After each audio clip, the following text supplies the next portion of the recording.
Australia, home of Mad Max, underrated video reviewers, various monsters, blackface, drunk driving, and the axis of awesome. So Cassie lands and immediately morphs Flea, hiding among the sands while the Yeerks bombard the area from the sky. Because I guess now we want to kill the Andalite? Cassie takes this time to reflect on how she wound up in this mess, beating herself up for all the decisions she's made in this book. While I, for one, am all down for Cassie realizing she has no business doing what she's been doing, it does get a little tiring after the third or fourth time. Look, we picked up this book because there's a kangaroo on the cover. We don't need to keep wallowing in self-pity. Oh, but she'll keep wallowing, right up till the end. The chaos ends, the Yeerks have left, and Cassie demorphs to find that night has fallen. However, she's not alone. There's an aboriginal teenage boy named Yanni and his dog named Chala, and they saw everything. The morphing, the Yeerks bombing the place, all of it. Yami's reaction? The dry creek bed ended on the edge of the cliff. I peeked over. The full moon was reflected below. The cliff walls dropped straight down to a pool of water. "It's a sacred place," said Yami. "A spring created by our spirit ancestors. They made the water and the cliff and all the caves along the cliff. And when they finished, they changed themselves into rocks and mountains and trees and stars and all the things on earth and in the sky." He gave me his one-shoulder shrug and flashed a grin. "And maybe fleas too. Who knows? Basically, I'm a not white, not Western, not Christian, and therefore I accept any clearly impossible things as merely a reflection of my belief system." Oh my god, this is the third time Animorphs has pulled this shit. We had the Amazon tribal people in number 11, The Forgotten. We had Derek the Inuit kid in number 25, The Extreme. And now we have Yami. The Amazon tribe thing was sketchy enough on its own, but both Derek and Yami seem to be fairly modernized young people who should not be reacting like this as business as usual. I mean, let me put it this way. If you're a Christian and you see a person just casually walk on water, is your reaction going to be, well, that's not a big deal, people walked on water in the Bible? No, of course not. Your reaction is going to range between, that's a cool magic trick, but Chris Angel did it first, to, holy shit, are you a superhero? So why do these guys just accept this stuff on face value? Well, I hate to say it, but it's racism. That's pretty harsh, I know, and I don't mean to say that the authors are being knowingly malicious. It's an instinctive thing, just a basic assumption of reality. We're white, we're Westerners, and we're educated, so if these people are not white, are not Westerners, then logic dictates they must also not be educated, and therefore attribute these science fiction elements to their spiritual beliefs instead of trying to figure them out through science and logic. Or even just admitting that they have no idea what's going on. That would be acceptable.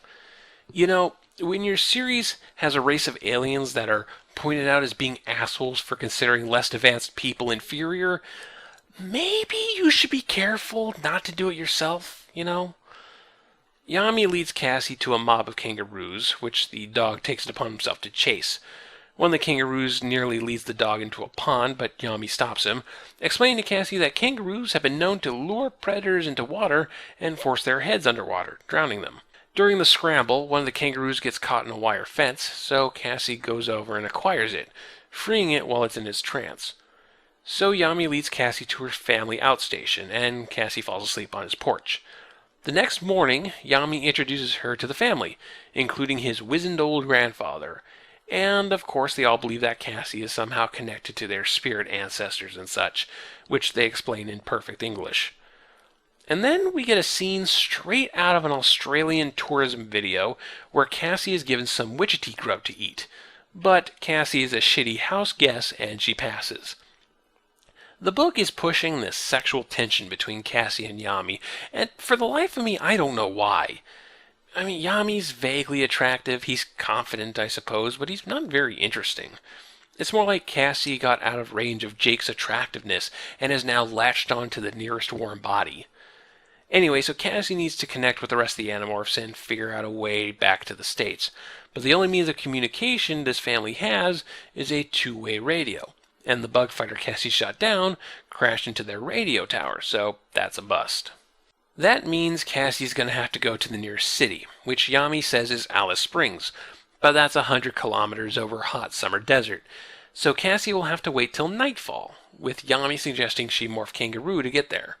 Now, there are two major issues here that are competing with each other, so hang on. The first one is, the airplane was going to Sydney, right? Well, Sydney is right here, along the east coast of New South Wales.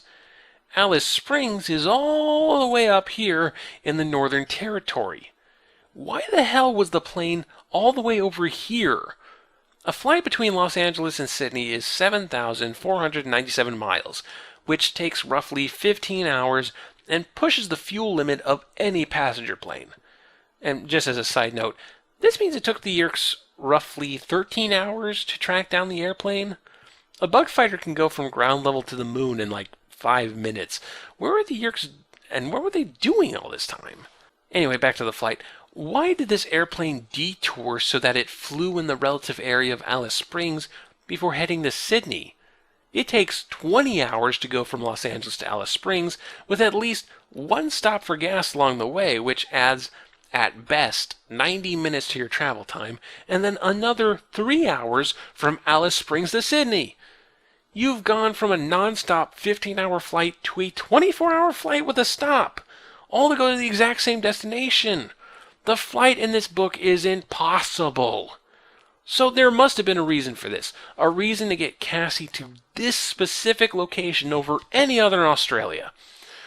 Well, the Northern Territory is where, and forgive me if I mispronounce this, Uluru, or as we more commonly know it, Ayers Rock is. That's probably one of the more well-known landmarks in Australia, but Cassie never sees it. It's nowhere near Alice Springs.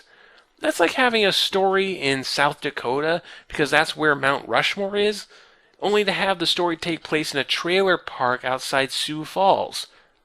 I'm sure you're all perfectly fluent in geography to know what I'm talking about. Okay, backing up.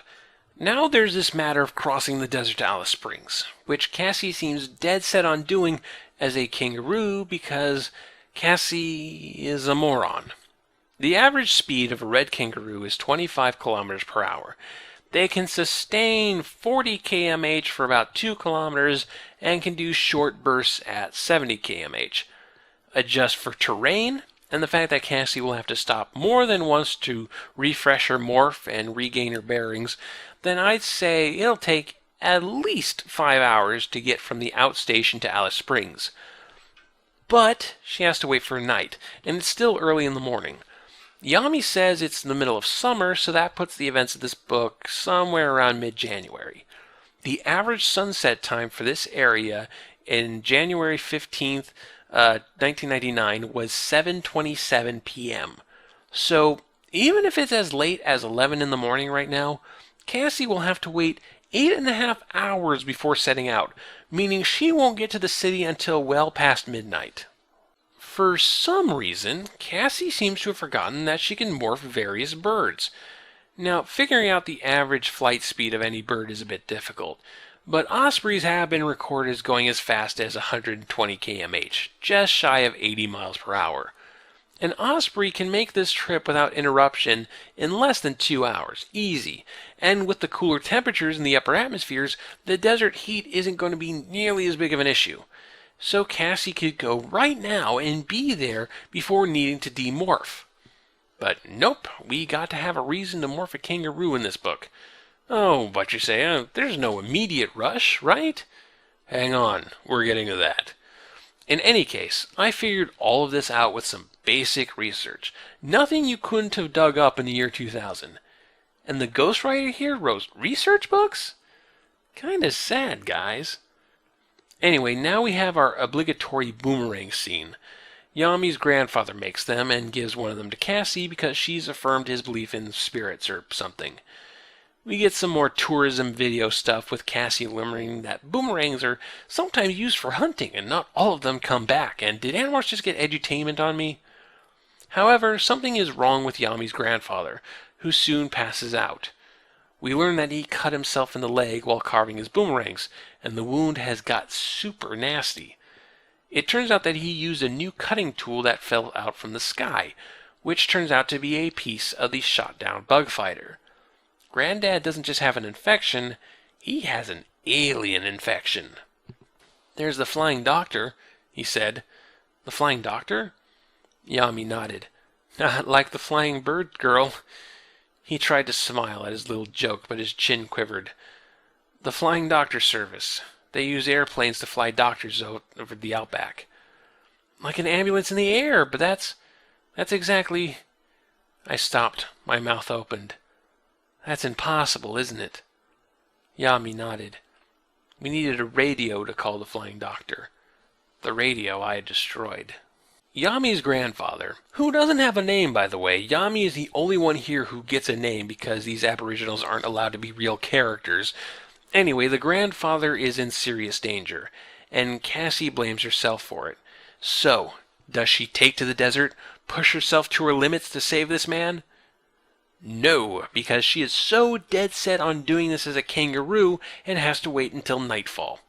Look, everything Cassie's been beating herself up for up to this point wasn't really her fault. I mean, shit happens, it's war. But now, everything bad that happens beyond this point is so much her fault because she won't morph a fucking bird and get to the doctor. Remember, as a kangaroo, she'd get there past midnight when everyone is asleep. So instead of being a hero, Cassie takes a nap. No, really, she falls asleep. Our hero, ladies and gentlemen. When she wakes up, the sun is close to setting, but Yami's grandfather is a lot worse. Cassie realizes the leg needs to go now. And I guess Cassie is the nearest thing to a surgeon they've got. So with everyone out of the room, Cassie morphs Hork-Bajir with intent to use its blades to cut through the leg. Because, damn it, sharp alien things cause this problem, sharp alien things are going to solve it. Yami enters and is shocked, but once he realizes it's Cassie, he helps with the surgery the best he can. The rest of the family is nowhere to be seen for some reason. So Cassie amputates the leg. They at least looked up how to do this. And it looks like Granddad's going to live. But then what just show up but the Blade ship? Visor 3 is there. Visor 3 is always there. And he announces that the Andalite bandit has 3 minutes to surrender before the Yeerks start killing everyone. First off, nice to see you again, Visor. It's been a while. Hope you had a nice 4-book vacation. Secondly, how did the Yeerks know Cassie was here? How have they been tracking her? Are they just going to outstations one by one and hoping the Andalite's there? Have they already nuked 7 settlements off the map by this point? What is going on? So Hork-Bajir and Taxon start pouring out of the Blade ship, and now Cassie has to swallow her self-loathing and defend this town. By morphing a kangaroo. Look, kangaroos can smack a person around pretty good. I'm not denying that. But the fact is that they aren't all that deadly. Do you know how many people have been killed by an attacking kangaroo in recorded history? 1. Only 1 person that we know of has been killed by a kangaroo. Look, here's what's happening. That cross across the desert we've been building up to, I'm sorry, but it's not happening. Even though it would have been a much better climax than what we're getting. So if she's not going to morph kangaroo for that, she'll have to morph a kangaroo here because this is the Australia book, and we can't not morph a kangaroo in the Australia book. Even if Cassie is half a dozen morphs, that would be more effective here. Hell, Australia is famous for its dangerous wildlife. Why are we just morphing kangaroo? Doesn't that just write itself? Cassie forced across the desert, the Yeerks hot on her trail, Cassie having to morph various Australian wildlife to pick off her pursuers one by one. There's your Australia book right there. And Cassie doesn't even really fight the Yeerks. She just throws a few punches and runs away to get the Yeerks away from the outstation, which, okay, I'm glad they aren't pretending a kangaroo is some super killer, but there are better morphs for that too. Faster, smaller morphs that are harder to hit by a Dracon beam. In fact, the only advantage to morphing a kangaroo is if you can run into a mob of them and hope the Yeerks can't figure out which of the kangaroos is you. I kept hopping. The ground sloped downward. The scrub became thicker. Ahead lay the spring, and in front of it, between me and the water, A group of large animals grazed in the grass. No, I couldn't believe it. I'd led the Yeerks right to the kangaroos. Wait, hang on. Is this a bad thing? Yeah, helpless kangaroos are about to die, but this is the only strategic reason to morph a kangaroo in the first place. A couple of the wild kangaroos get into the action, trying to drown some of the taxons, unaware that taxons are amphibious. Then this happens. A whirling blur whipped over my head. A boomerang! It struck the Hork-Bajir in the throat, knocking him backward into the grass. His serpent neck was sliced nearly in half. I turned. Yanni and his uncles were above me, crouched on the rocky bluff of the cliff. Well, how's this for cultural respect for you? We've turned this aboriginal family into the fucking Ewoks. Alas, a bunch of kangaroos and sharp sticks aren't enough to stop the Yeerks. You know what might tip the scale? Tourism. A low droning, almost like a mosquito, buzzed in the distance. Shala barked at the sky. I turned to my head. A glint of silver flashed on the horizon. Then another. I watched. 2 tourist planes were headed directly towards us. Visor 3 must have seen them too. His thought speak boomed over the battlefield. Human aircraft approaching. Retreat. Now. Reboard and prepare for cleanup. These human pilots will not see evidence of this battle. What? Just shoot them out of the sky! Hell, if you do it right, you can have people thinking the outstation was destroyed by the crash. You chased this supposed Andalite bandit across the Pacific Ocean, and you're going to turn tail and run just like that? And what about the people who live here? They saw everything. Why aren't you worried about them? I doubt Visor 3 pays much attention to human race politics. I don't think he's going, oh, they're just aboriginals, no one will believe them. So yeah, the Yeerks just leave, and that's the end of that conflict. A Chi who smuggled aboard the Blaze ship gets a hold of Cassie. This chapter ends, and then the next chapter starts with Cassie already back in America. No goodbye scene with her temporary boyfriend Yanni, just bam, she's back with the Animorphs. But the book refuses to end. They feel the need to tie up a bunch of loose ends, like the missing luggage lost in the fight on the plane, and whatever happened to the bug fighter wreckage guarded by the Marines. Anyway, the official story is a UA, unauthorized absence. The Marine Corps say 2 Marines hijacked an armored truck loaded with sensitive Defense Department research. Translation, bug fighter wreckage, said Tobias. Right, Jake agreed. The Marines, the truck, and the guys who were supposed to be driving the truck all disappeared into the mountains. The Marines dropped the armored truck guys off in a parking lot on some roadside tourist attraction. World's biggest ball of gum wrappers, Rachel. And nobody's seen the Marines or the truck since, Jake sighed. So I guess that one was a tie. NASA doesn't have the chunk of bug fighter, but neither do the Yeerks. What? What was that?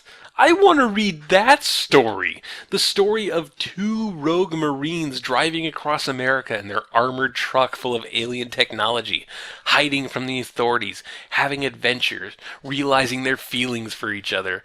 Sure as hell would have been a lot better than this. Post-book follow-up. Some books start with a stupid idea. Going to Atlantis, going back in time to meet dinosaurs, shrinking really small and swimming around Marco's body.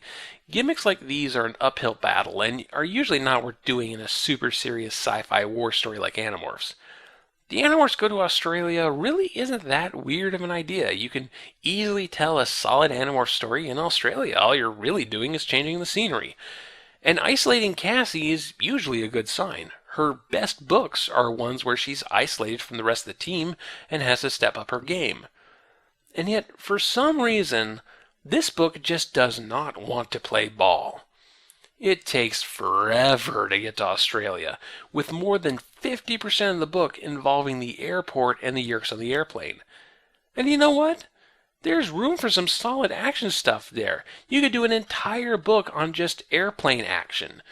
But we need to rush it and throw in this game-breaking freeze race stuff to simplify the elements in play, unless the passengers on an airplane in peril would be the stakes. But here they're just window dressing. And then, when Cassie finally gets to Australia, they don't do anything with it. The entire story takes place on an acre, The only wildlife we see are kangaroos. The only people we meet are a handful of nondescript aboriginals, only one of which has a name. Everything Cassie learns about her surroundings are just basic facts picked up from a trivia book. We're teased this major trek across the outback, but it never happens. Why bother with a book about Australia if you're not going to do anything with it? Why aren't there more animals here? Cassie should be building up an arsenal of new dangerous morphs. Break out the saltwater crocodiles and the funnel web spiders and the red-bellied black snakes. Or at least, I don't know, throw in a koala or something for variety's sake. If these Aboriginal characters are going to think Cassie is something related to their beliefs, then at least educate us on what those beliefs are. In this series, we learn more about Hork Badger spirituality than we do the actual people that actually exist. There's not one mention of Dreamtime, of the Rainbow Serpent, of Captain Cook, nothing that makes their oral history so interesting. We can't even be bothered to show off Australian landmarks. Cassie never sees Ayers Rock, never sees the Sydney Opera House, never sees the Great Barrier Reef. We don't even see Alice Springs, which the book was teasing for the entire second half. God damn it, why did we even go to Australia? And in many ways, that makes it worse than those more ridiculously gimmicky books. At least in those, we're actually doing something with the situation. You could have this book take place in Utah and not have to change that much. Cassie's very self-reflective here, very critical of herself, but it doesn't actually lead to anything. She has this temporary boyfriend thing with Yanni, but it doesn't go anywhere either. This whole book just ends with a, "Welp, that just happened," and blah. I'm glad we're done with these standalones. I give number 44, The Unexpected, a 2 out of 10. Do you recognise this? Yeah, that is Don't Stop Believing by Journey. Great song. Very original. There's a few more song. that fit. Check it out. My life is brilliant, my love is pure. I saw an angel, of that I'm sure. Well, that's just two songs that are similar. That's not a Forever young, Three I songs. wanna be forever young.